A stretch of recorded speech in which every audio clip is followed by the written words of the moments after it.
C'est une opération d'envergure. 40 et 50 avions en l'air. Menée par l'armée de l'air et de l'espace. Nous ne bluffons jamais. Nous ne bluffons pas. Pour simuler une attaque nucléaire française. Alors attendez. Ouais. Une menace détectée sur la base d'Héroë. Ouais. Je vous propose de mettre les moyens en alerte à bord pour être réactif. Vous voyez, je suis désolé, mais ça y est, la mission va débuter. Son nom, l'opération Poker. Poker. Dans la nuit du 16 au 17 mars, les forces aériennes stratégiques françaises se sont entraînées à mener un raid aérien nucléaire. Au total, une quarantaine d'avions mobilisés, dont des Rafales, des Mirage 2000, des avions radars et des ravitailleurs. D'abord, c'est une opération d'envergure, de par les moyens qu'elle engage. Des moyens aériens, des moyens au sol, des moyens dans l'espace. Et pour mettre en œuvre et soutenir tous ces moyens, un effort humain très important. Pour cette simulation, les avions sont partis de Bretagne. Ils ont longé la façade atlantique, puis les Pyrénées jusqu'à la Méditerranée. De là, les Rafales se sont ensuite ravitaillés avant d'atteindre le point de tir, au centre de la France, où est fictivement situé le pays adverse. On a eu un réveil particulier, celui de se lever très tôt dans la nuit, pour ensuite vivre un vol particulièrement long, qui a de nombreuses phases. Ça veut dire une nécessité de vigilance régulière, et on voit qu'on éprouve notre personnel. Cette opération Poker n'a lieu que 4 fois par an. À chaque opération, l'espace aérien doit être fermé. Le but de cette opération, c'est de faire passer un message aux autres pays. Celui de montrer à nos alliés, nos compétiteurs, notre crédibilité opérationnelle, la qualité de nos équipages et leur capacité à atteindre l'objectif qui est fixé par le président de la République. En France, c'est au président de la République que revient la décision d'utiliser l'arme nucléaire. Ce 2 mars, dans un cadre exceptionnel et dans un contexte géopolitique particulièrement belliqueux, Emmanuel Macron tenait un discours sur la dissuasion nucléaire.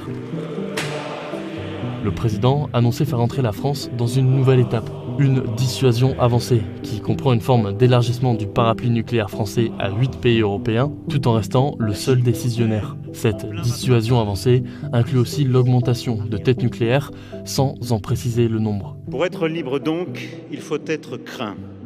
Et pour être craint, il faut être puissant. Cette augmentation de notre arsenal en témoigne. Vive la République, vive la France.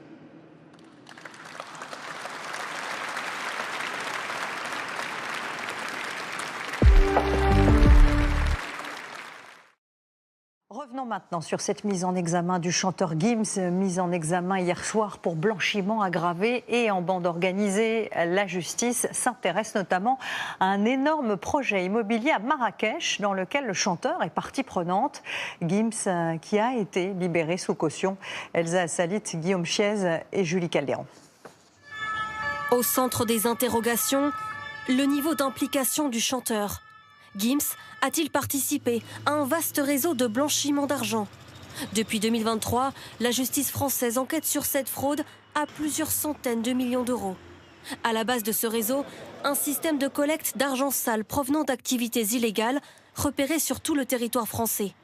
Des espèces distribuées à une première catégorie d'entreprises à l'activité réelle, dans le bâtiment, la rénovation énergétique ou la sécurité privée. Le cash permet à leurs dirigeants de rémunérer des salariés au noir, par exemple. En échange de ce cash, ces entreprises transfèrent de l'argent par virement à une cinquantaine d'autres sociétés, des coquilles vides. Pour faire croire à une activité réelle, elles émettent de fausses factures. L'argent désormais blanchi est enfin transféré vers les comptes d'entreprises installées à l'étranger, comme au Portugal, en Hongrie ou en Bulgarie. Quel est le lien exact avec Gims ? La piste suivie par les enquêteurs des douanes, ce complexe de 117 villas en construction près de Marrakech, dans lequel il a investi. Sur les réseaux sociaux, le chanteur qui vit au Maroc depuis 10 ans en fait la promotion. On arrive au showroom, je te présente Steve. C'est lui qui gère tout, niveau vente, toutes les questions. Pour les enquêteurs, le travail d'investigation reste complexe. On a des cascades de sociétés qui sont typiquement domiciliées dans plusieurs pays. Et ça veut dire que pour tracer l'argent, à chaque fois, on dépend de procédures de coopération internationale qui sont techniques, qui sont exigeantes juridiquement et qui prennent du temps. Le chanteur a été libéré sous caution et doit informer le magistrat de ses déplacements. Il est attendu aujourd'hui en Côte d'Ivoire pour un concert.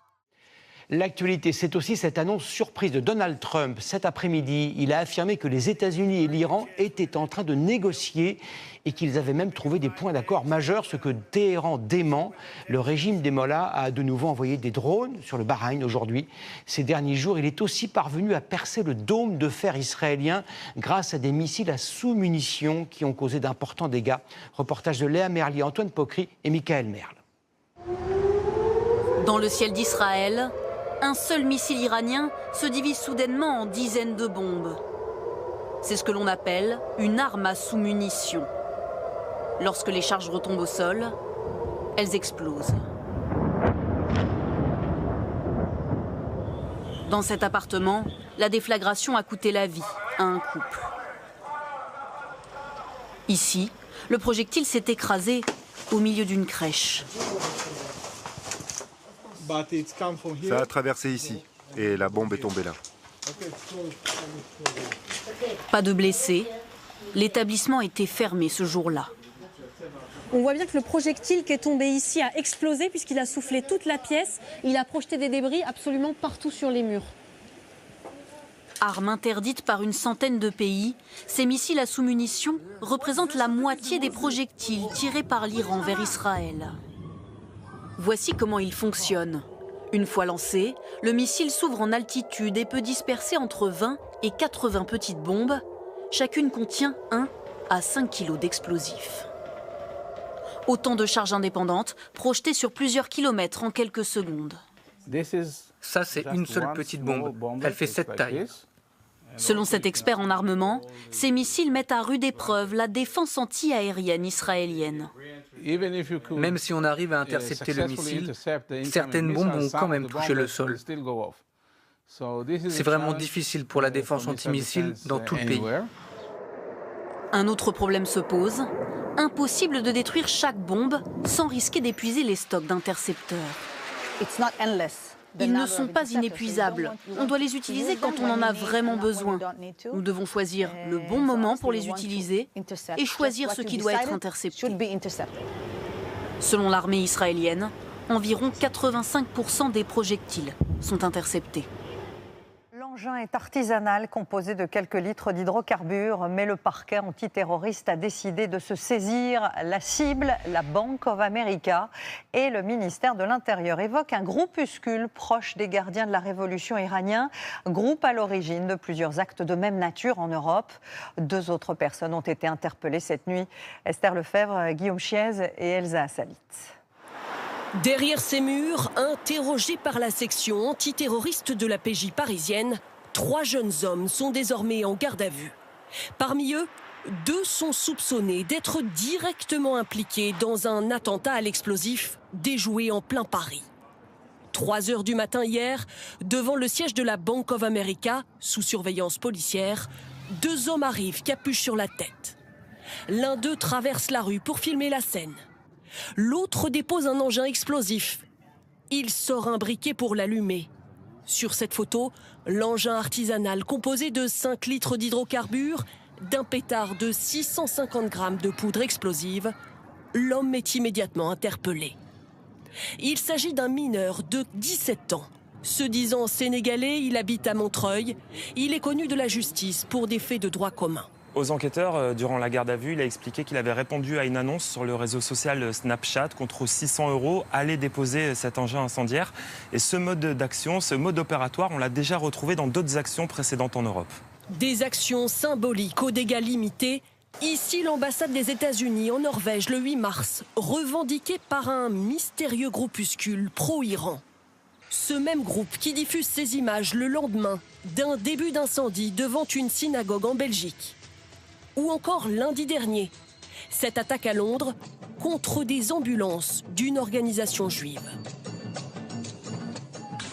Encore une fois, par rapport aux revendications, au langage, au visuel qui est utilisé, on se doute quand même que le lien avec l'Iran est là, même si on voit que la République islamique essaie tout de même par ce biais, en quelque sorte, de se décharger de toute responsabilité. Considéré comme proche des gardiens de la Révolution, ce groupe avait diffusé une vidéo il y a 8 jours, désignant pour cible le siège de la Bank of America à Paris.